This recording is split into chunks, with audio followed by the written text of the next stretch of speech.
The family, from what I'm told, has to pay a settlement of $225 million, which pales in comparison to the amount of money that they made with this. So, Christa, I mean, I get into this all the time, and I was this way when I was the prosecutor. I would even tell my assistant prosecutors, it's not fair that a defendant is in one court across the hallway and gets one plea offer for, say, a robbery case, and then the defendant, another prosecutor on the other side, sees it differently and gives a probation for a case like that. So we try to put a system in place where there be consistency. It's what in the law we call parity, P-A-R-I-T-Y. That is evenness, unless there's aggravating or mitigating factors that you can articulate to move sentences up or down. Okay, that's the rubric that should be followed.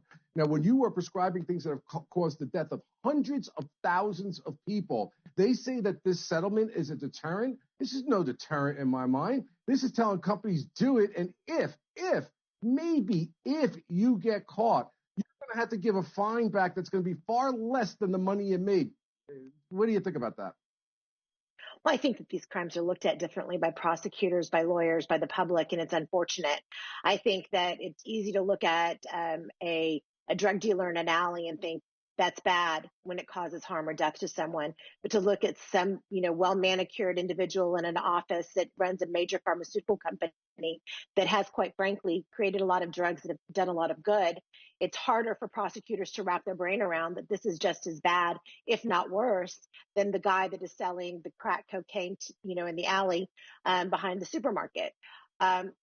There is no parity in the two, and unfortunately, civil lawyers end up taking a lot of the laboring oar on shining a light on some of the really horrific wrongdoing that's done by some of these big pharmaceutical companies.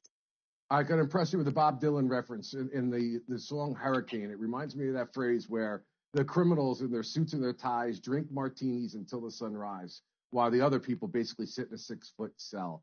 Okay, we got to switch gears a little bit on that turn. The Erica Stefanko case, that is in jury watch right now, the verdict watch, to see what's going to happen with regard to this case.